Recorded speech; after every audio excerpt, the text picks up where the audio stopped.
Too Short, welcome back. What's up, man? Now, we've had a lot of interviews over the years, but I kind of want to focus on your story and your history because I think that's really important. You know, a lot of people are familiar with Too Short with various songs, Right. but I don't think everyone knows the grind and how much work it got, you had to do just to get to the first album. So let's start in the beginning. You actually didn't grow up in the Bay. You grew up in South Central. Born and raised in L.A. I moved when I was just turned 14, Okay. going to high school. So from 14, you moved to Oakland. Okay. Now, what was Oakland like at 14? When I got to Oakland, so let me tell you a little bit about L.A. L.A. was not the blue and red gang banging, from Colors, the movie, and all the other visuals you have from music videos and stuff of what LA gang banging is, the street life is like. It was prior to that. Prior to that, yes, you had Crips and Bloods and Pyrus and gangs and stuff, but it just wasn't like as much of just like every block, everywhere, everything. Just it was, you knew where to go and where not to go. So very territorial city. Very much a lot of places you can't go because you're from there and you can't go there. It just, you knew it at a young age. Like if I'm riding my bike to my cousin's house, I had a route and that route was gonna get me there safe. If you hit the wrong block, you might have to come up off the bike or get into a fight or something. So moving to Oakland, to me, when I first got there, it was like watching a movie. Because the only place I ever seen anything like that was a movie where you really see colorful pimping up close, where you really see on the news somebody just chopped up a body and dropped it off in the hills, or somebody set off a car bomb. And I'm like, I'm just like, where the fuck am I at? But at the same time, I moved to Oakland the year after I heard hip hop for the first time. First time I ever heard hip hop was Rapper's Delight and, records like King Tim III, just just rapping on a record. It wasn't a lot. Yeah. And right when I moved to Oakland is when all the rap records started coming out. They started coming out one after the other, Grandmaster Flash and the Furious Five, and it was, the Sequence. It was just a lot of those early day groups from 1980, specifically 1980.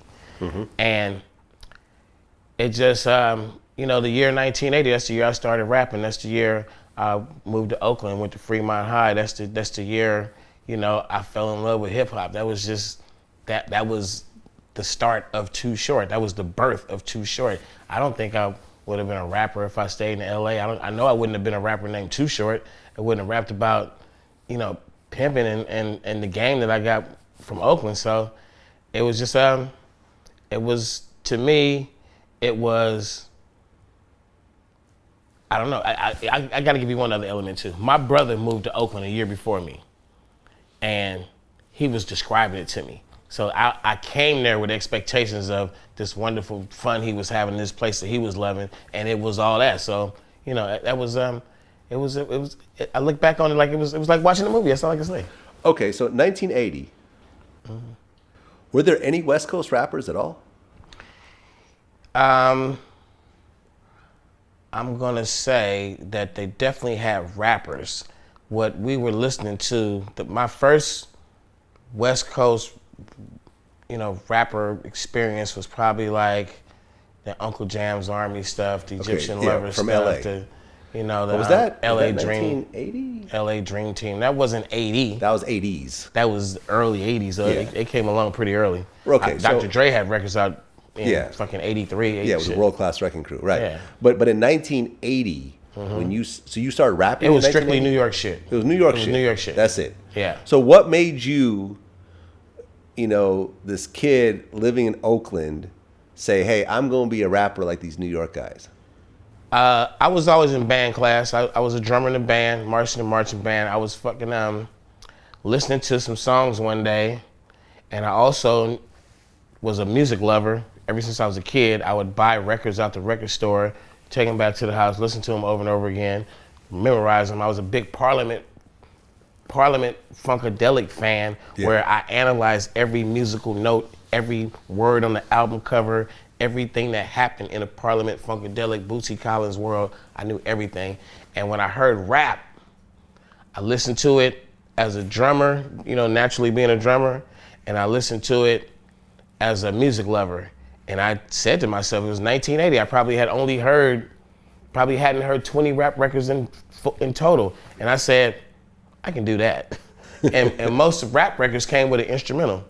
So they gave you the fucking white, not necessarily a white canvas, but they gave you the platform to practice on the instrumental. All disco records had an instrumental. Most rap records in 1980 were fucking renditions of disco records. Yeah.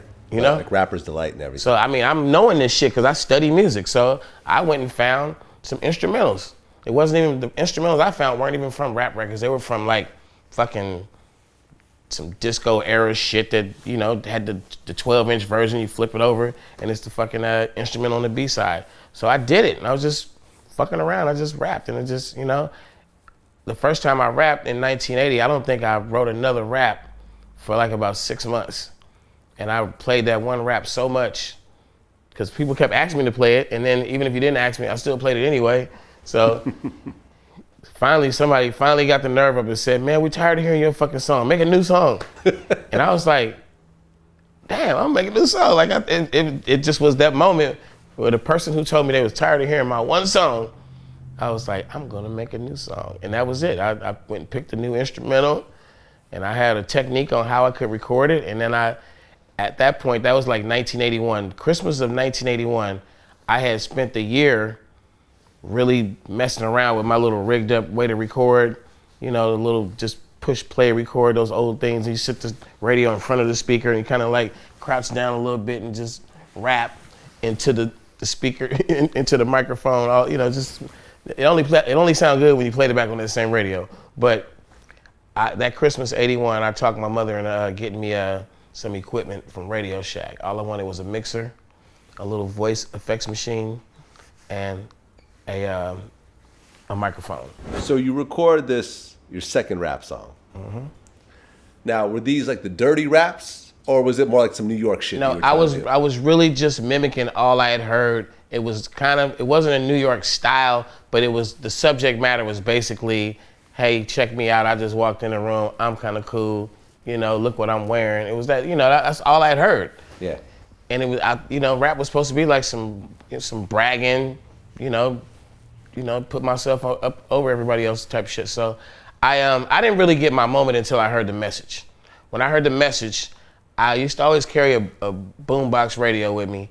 And I was walking down the street by myself this particular time, listening to regular FM radio, and the song came on. And I think there's probably a lot of hip hop fans from that era that can remember the emotions when you heard certain records like The Message. Oh yeah. And I remember where I was at, and I remember what I thought when that fucking song, when I first heard it.